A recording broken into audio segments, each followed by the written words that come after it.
Alors bonjour et bienvenue à cette conférence de presse. Je m'appelle Guillaume Saint-Pierre et je serai votre modérateur. Donc avec nous aujourd'hui, la ministre des Finances et vice-première ministre Chrystia Freeland, le ministre Jean-Yves Duclos de l'approvisionnement et la présidente du Conseil du Trésor, Anita, Anand. So we will, all three ministers will make short statements and then we will go to questions. We have about 15-20 minutes. Ministers, go ahead. Okay, good morning, bonjour. I'll just say a couple of words, then pass it over to Jean-Yves, who has an exciting announcement about federal lands and housing. And then Anita will speak about our work to strengthen supply chains. In the past few weeks, as part of our economic plan, we have been taking week after week real concrete action to address Canada's housing challenge, to build more homes faster, and to act on affordability. This fall alone, as part of our economic plan, our government has taken action to remove the GST on the construction of purpose-built rental, announced plans to unlock $20 billion in new low-cost financing to build up to 30,000 more rental apartments per year, year after year. Announced 7 major agreements with municipalities through the $4 billion Housing Accelerator Fund to speed up the construction of new homes. Helped more than 250,000 Canadians save for their first down payment, tax-free, with the new tax-free First Home Savings Account. We're going to continue to take action in the fall economic statement to help build more homes faster. We know this is an urgent issue for Canadians, and we believe that at the heart of this issue is supply, supply, supply. And we know we need to keep acting every single day, every single week. And that is why, in a moment, Jean-Yves has an announcement to make. Mais avant de céder la parole au ministre Duclos, j'ajouterai une dernière chose au sujet de la réunion que j'ai tenue vendredi avec les ministres des Finances des provinces et territoires à propos du régime de pension du Canada. La protection des pensions de chaque personne au Canada est une question que notre gouvernement prend très au sérieux et que mes homologues d'un bout à l'autre du pays prennent également au sérieux, j'en suis certaine. La discussion que nous avons eue vendredi était importante, mais elle n'a fait que marquer le début d'une conversation nationale qui sera longue et complexe. Je vais poursuivre cette discussion avec mes collègues de l'ensemble du Canada dans les jours et les semaines à venir. Le régime de pension est la pierre angulaire d'une retraite sûre pour des dizaines de millions de Canadiennes et de Canadiens. La protection de ce régime fera partie de mes priorités absolues et de celles de notre gouvernement dans les mois à venir. Merci et je cède maintenant la parole au ministre Duclos. Jean-Yves, à vous la parole. Merci beaucoup, chère Chrystia. Bonjour à tous et à toutes et merci de me permettre de prendre la parole aujourd'hui en compagnie de mes collègues, la ministre Anand et la ministre Freeland. D'un bout à l'autre du pays, nous savons que les familles de la classe moyenne et toutes celles qui travaillent fort pour en faire partie sont confrontées à une gamme de défis liés au coût de la vie, aux soins de santé, à la pollution et à l'impact des changements climatiques. La crise du logement fait partie de ces défis. Les options de logement disponibles, accessibles et abordables pour la classe moyenne sont rares et trop de gens ne disposent pas d'un endroit sûr pour vivre. Comptant 32 000 immeubles, 23 millions de mètres carrés de surface utile, environ 20 000 ouvrages techniques et 39 millions d'hectares de terrain, le gouvernement canadien possède et gère le plus grand portefeuille d'immobilisation au pays. En tant que fournisseur d'espaces de bureaux fédéraux et l'un des nombreux gardiens de biens immobiliers, mon ministère, Services publics et approvisionnement, joue un rôle de premier rang à cet égard. Le parc immobilier de SPAC couvre en effet une surface de plus de 6 millions de mètres carrés répartis dans près de 1400 immeubles. SPAC travaille ainsi en partenariat avec la Société immobilière du Canada et la Société canadienne d'hypothèques et de logement et collabore directement avec les provinces et les municipalités du pays afin de donner une nouvelle vocation à des immeubles et propriétés excédentaires. For 30 years, Canada Lands Company, which is a Crown corporation under my portfolio, has successfully been reintegrating surplus federal properties into local communities. The development of these properties generates positive economic and social benefits for Canadians, including both affordable and market value housing. Over the past 30 years, Canada Lands Company has enabled the construction of approximately 2,500 affordable housing units, with almost half of those since 2016 under the current government. Indeed, since 2016, Canada Lands Company has enabled the development of over 10,300 residential units, with 1,100 of them being affordable. Which leads to today's announcement.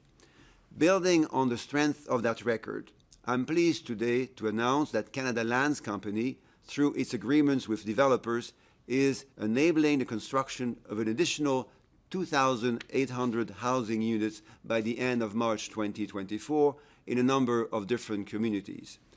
This includes housing projects in Calgary, Edmonton, St. John's, and Ottawa, with a minimum of 300 set aside for affordable housing.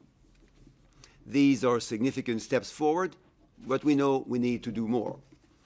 One way to do this is through Canada Land's new strategic plan, which now clearly sets a direction to enable a minimum of 20% affordable housing units when a municipality does not have a minimum requirement, making housing affordability a key priority.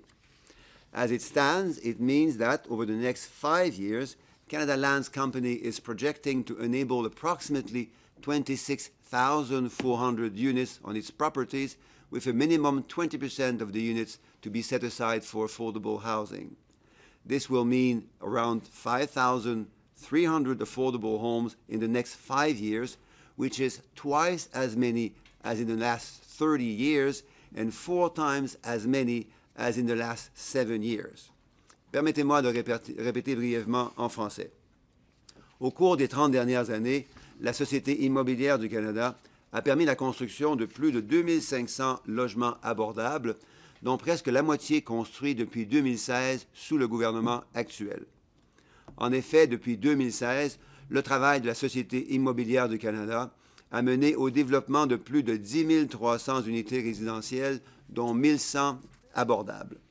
Cette année seulement, grâce à des ententes avec des promoteurs, la Société immobilière du Canada permettra la construction de plus de 2800 unités de logement à Calgary, Edmonton, St. John's et Ottawa d'ici la fin de mars 2024, dont un minimum de 300 qui seront considérés comme abordables. De plus, au cours des 5 prochaines années, la Société immobilière du Canada prévoit construire plus de 26 000 nouveaux logements sur ses propriétés, dont au moins 20% seront du logement abordable. C'est une bonne nouvelle, mais nous savons que nous devons en faire davantage. Ma collègue Anita, Anand, présidente du Conseil du Trésor, et moi travaillons donc en étroite collaboration pour explorer toutes autres options afin de créer plus de logements pour les Canadiens. With 32,000 buildings, the Government of Canada owns and manages the largest and most diverse real property portfolio in the country. There were opportunities to make better use of these properties even before the pandemic, but the hybrid work model developed since the pandemic presents a significant opportunity to consolidate office space. Minister Anand and myself are working together to accelerate the process to identify further assets that have the potential to be repurposed into housing for Canadians while adhering to the values that mean the most to Canadians, such as community, accessibility, sustainability, and affordability. For example, we are now bundling assets together as opposed to dealing with them one at a time. This means that municipalities, provinces, and developers have better and earlier visibility on the potential supply.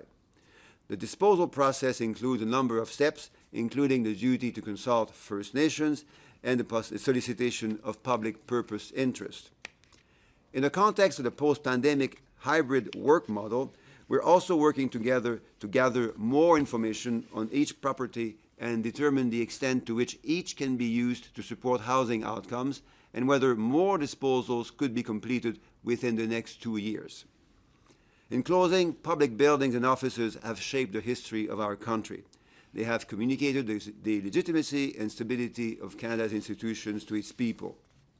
Now, in response to unprecedented housing needs throughout the country, many of these buildings can be transformed into safe, accessible, and affordable homes.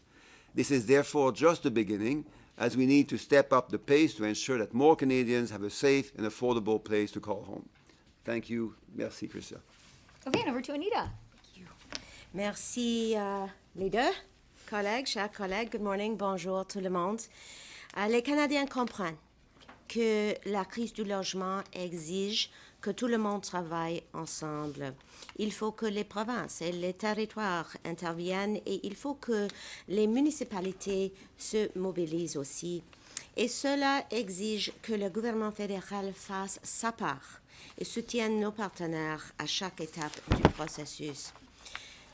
So, as we know, the Government of Canada can play a very important role in supporting the development of more homes for Canadians. And as President of the Treasury Board, I'm committed to continuing to work with my colleagues, Minister Fraser, for example, Minister Duclos, Minister Freeland, for example. And what Minister Duclos just said is so true, that across our government, this is a team effort, and it means that we have to leverage every single tool in our toolkit, including that at Treasury Board. And Treasury Board sets the rules for how departments and agencies manage their real property, from planning and acquiring to use and disposal.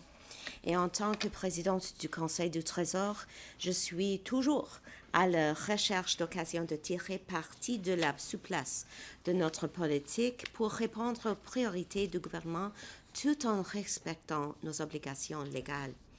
Some of the properties already under development by Canada Lands Corp are a direct result of an initiative called the Federal Lands Initiative, which is a $200 million fund that supports the transfer of surplus federal lands and buildings to create 4,000 units of affordable housing.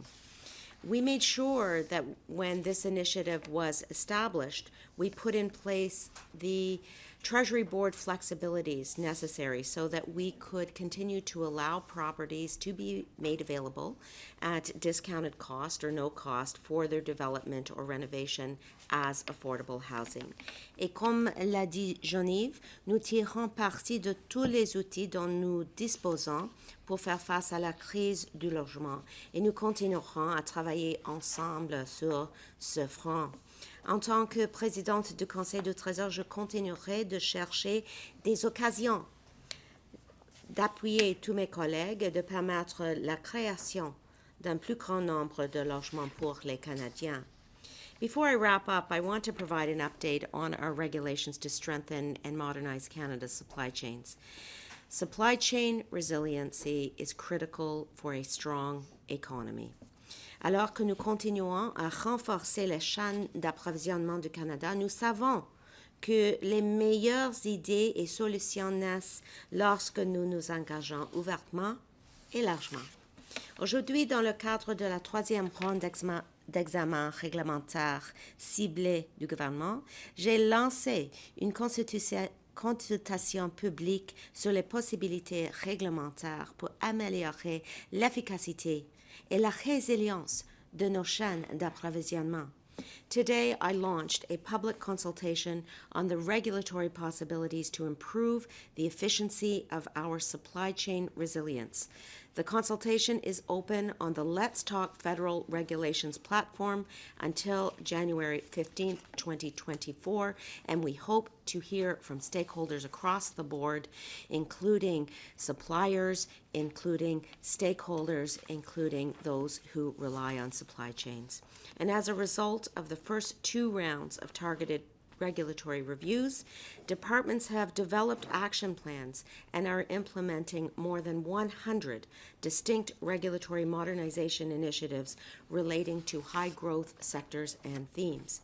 Et ces mesures concrètes accéléreront la croissance, la concurrence et l'innovation dans l'économie canadienne, tout en continuant de respecter nos objectifs en matière de santé, de sécurité et d'environnement. Now, this consultation is going to allow us to gather additional feedback, and we will then take the relevant and effective steps to ensure that supply chains across industry and across our country, including in the areas of critical minerals, transportation, and border operations, are resilient. I'll continue to work with my colleagues and partners across all sectors to strengthen our economy in this regard. And we will do this while ensuring that taxpayer dollars are effectively and prudently managed. To that end, I look forward to providing you with an update on our spending review through the tabling of the supplementary estimates B very soon. Merci beaucoup. Okay, we will now go to questions. Nujadal Melise, Canadian Press. Hi. On today's housing announcement, I'm wondering if you can clarify, are you planning to sell off federal properties, or are you keeping it on your balance sheet and having homes built on it, and you stay involved in that way? Thank you. And there are different models depending on the level and the type of partnership that we have with municipalities, non-profit housing developers, private developers. So a combination of tools can be used and is being used. Like if you visit Waterridge Village here in Ottawa, which is a bit east of Parliament Hill, you'll see a combination of partnerships, private property developers, community housing, housing for veterans, affordable housing units. So it all depends, and some pieces of those lands can remain the property of the federal government through leasing techniques. Others can be sold, sometimes at a reduced cost. It is for affordable and not for profit housing developers. Thank you. And follow-up question, your government's messaging is not resonating right now with Canadians, and on the housing crisis, all these announcements are going to take potentially years for homes to actually be built. I'm wondering how you plan to approach, try to win Canadians' hearts on housing and other issues, given where they're at right now. First, may I say that the housing crisis that we are living now is a product of decades of under construction, especially of rental housing and affordable rental housing. That has been true across Canada. The steps that we took in 2016 and 2017 when we launched the first ever national housing strategy were important, in part because of that launch of the national housing strategy. Since that time, the number of rental homes being constructed has doubled, but that's not enough. We need to do more, and that's what we are doing now. The context is good in terms of what's been happening post-COVID-19. We know with the leadership and the role of Minister Anand and Treasury Board, we know that there are assets, properties in Canada that can be used quite quickly and efficiently to the benefit of Canadians and middle class and lower income Canadians in particular. So the fact that you've noticed that since 2016, the number of affordable homes that CLC, the Canada Lands Company, has been able to construct is almost half what we have done in the last 30 years. That's a sign that CLC, for the last 7 years, has been playing a much more useful, powerful role in the provision of affordable rental. And you've noted in today's announcement that what they will do in the next 5 years is effectively to provide twice as many affordable homes as they have provided over the last 30 years. So this is a significant acceleration of providing affordable homes to Canadians. But we think and we know there is more we can do, because CLC currently has the ability to steer the construction of affordable homes only over a relatively small set of properties. PSPC, for instance, has about 1,400 properties, but in total, Canada owns about 32,000 properties. So we know that with a change in work habits, the fact that we need to, we are able to work more quickly with the accelerator fund, with municipalities. We know we can speed up the disposal, the release, the leasing of federal lands and buildings over the next few years. And I'm just going to add to that, if I may, Jean-Yves. I actually disagree with the premise of the question.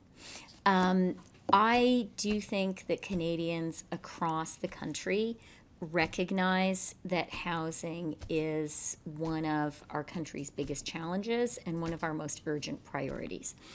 I think Canadians are also recognize, Canada is really special in that we are a growing country.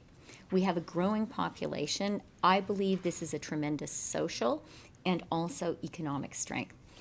In order to be a growing country, we have to build more homes faster. And our government absolutely understands this. We're absolutely committed to it. And we know that in order to get more housing supply and to have those homes built faster, we need to have cooperation across the whole country. It has to be cooperation with not-for-profits, with real estate. It has to be cooperation with municipalities, with provinces, and we have to use all the tools at our disposal. That's what we're doing. And I really believe that Canadians understand the magnitude of the challenge. They understand it takes some time to build a home. I think that in our country right now, we are at a moment where there is a broad recognition that collectively we have to have more urgency on building more housing supply. And Jean-Yves just mentioned the National Housing Accelerator Program, which we put in place some time ago, but is actually being implemented just since this spring. And I see in those agreements a real transformation. I see municipalities recognizing we need to build more. We need to create opportunities to build more because we're a growing country. And Jean-Yves' announcement is just the beginning of a much more aggressive approach to using federal lands as he has outlined. And, for me, one of the things that is so encouraging is, as we announced recently, more than 250,000 Canadians have opened a first home savings account. That, to me, speaks to optimism and confidence of people who are saving money using this new vehicle to buy their first home. I don't want to say it's easy or simple. It's a really complicated issue and challenge. But I really see and believe that our country is pulling together and grasping the urgency of this. And Anita has just suggested to me quite rightly Bill C-56 that includes the lifting of the GST on purpose-built rental. That is one of the steps that is going to help get more homes built faster. And it would be great if all parties joined us in getting this legislation passed. Estelle, Radio-Canada.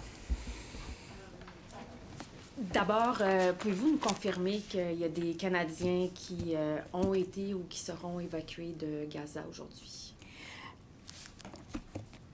Nous n'avons pas une annonce à ce sujet pour faire ici ce matin, mais je pourrais vous dire que le Premier ministre, la ministre des Affaires mondiales font du travail acharné et on espère qu'on aura une annonce à faire.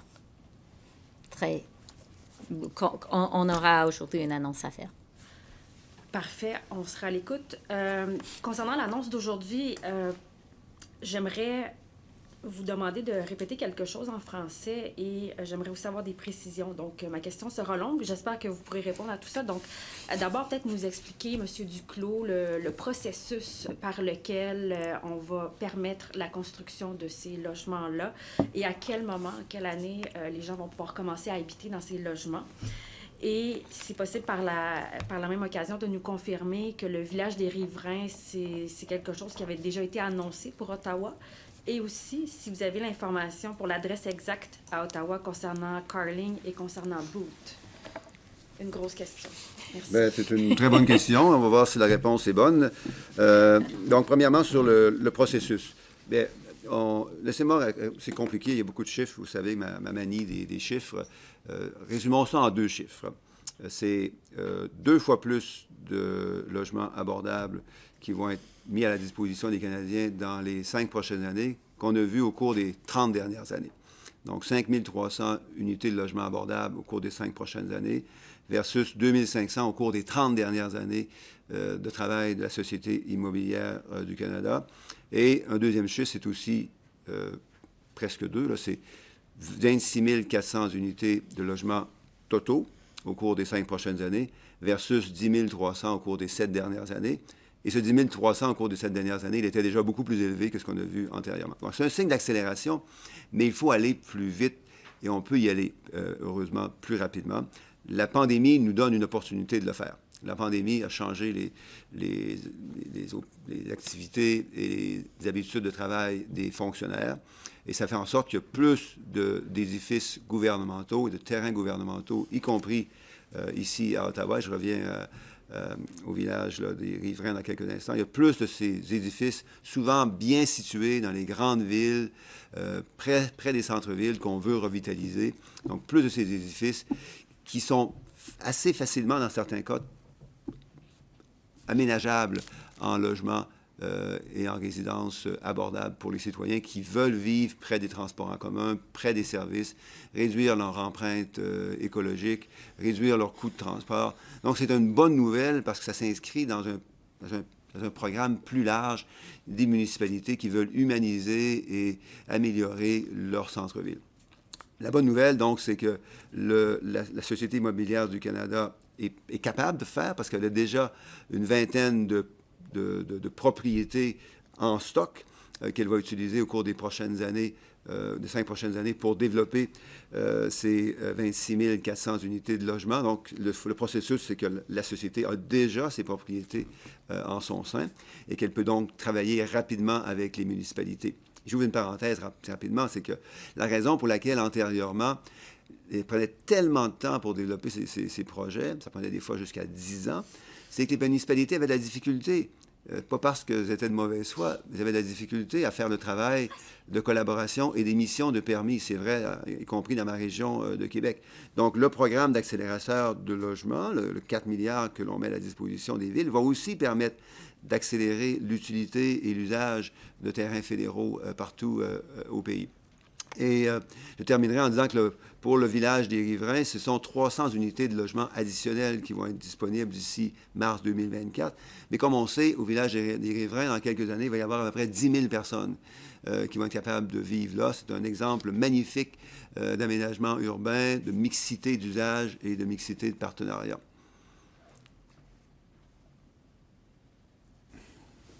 OK. Pas de follow-up ou... Si possible, à ce moment-là. Ah, OK, vous avez fait. Oh, excusez-moi, désolé. J'ai perdu le fil. On adore tous les autres. Okay. Well, exactly. So since we're running a bit out of time and it started a bit late, unfortunately, so maybe we can take like one question and no follow-up for a few people, as many people as we can. Marco, politics. Thanks. Yeah, I'll just ask one question. You mentioned Bill C-56 as something that is a crucial component, and you touched on the GST removal, and also, of course, the Competition Act changes. Jagmeet Singh yesterday basically said that the bill isn't strong enough. He can't support it. Called on this government to pull from his private member's bill to strengthen the Competition Act reforms specifically. So are you going to do that? Are you going to make some changes right now to this bill to get it passed? Or is it going to continue to languish in the House and possibly, sit there and not progress? Right now I think we have 5 weeks before we break for the holiday. So can we expect to see any progress, any changes to the bill to get it passed? I think that is really a question for Mr. Singh and for the NDP. The view of our government is getting more homes built faster is absolutely urgent. I think that we have already seen the reaction of market participants to our decision to lift the GST on purpose-built rental.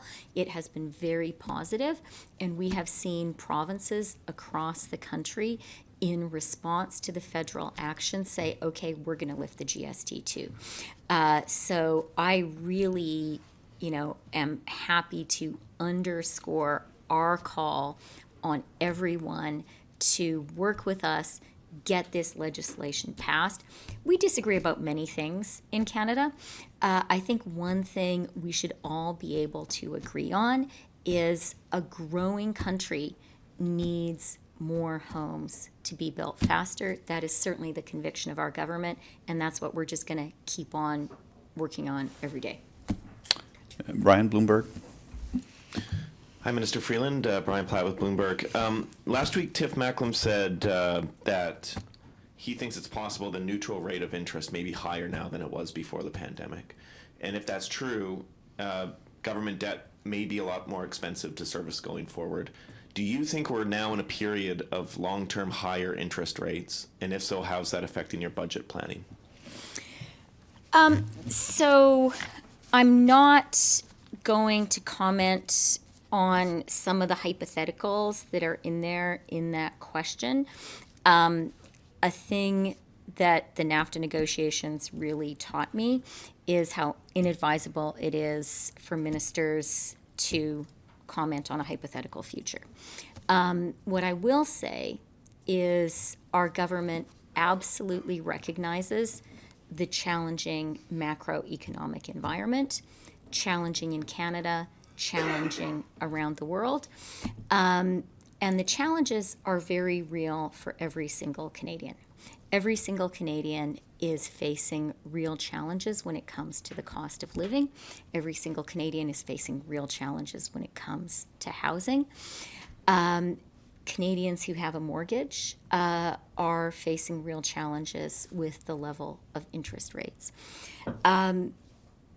The macroeconomic environment with elevated interest rates and the impact they're having on growth is, of course, consequential for the federal government.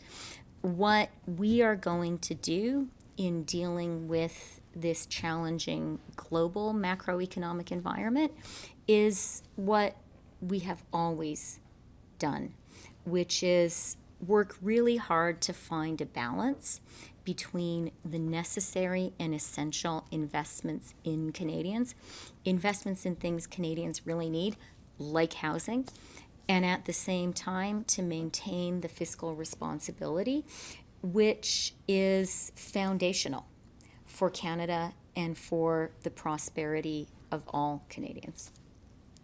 Stephen Hoff, CBC. Thanks for taking our questions. In the final communique from yesterday's Premier's meeting, they came together and said that they would like to enact legislation across the country that would prevent the federal government from giving money directly to municipalities. So my question is, how has it gotten to this point? And if that legislation was passed in provinces across the country, would the federal government be willing to deal with things like the National Housing Accelerator Fund with each province individually, instead of with municipalities?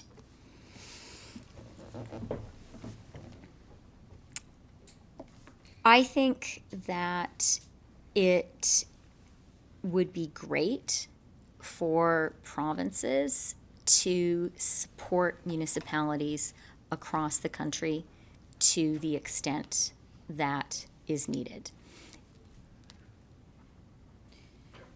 I might just add something there. You know, we are in the midst of a housing crisis in our country.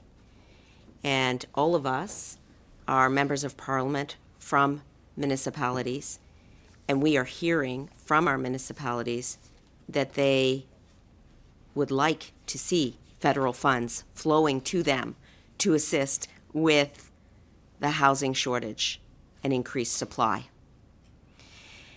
On the one hand, the provinces say that the federal government has the power of the purse. On the other hand, what we saw yesterday is something which is quite contrary to what we're hearing from municipalities themselves, and what premiers themselves have said. Okay, last question in the room. Mac McKenzie, Global.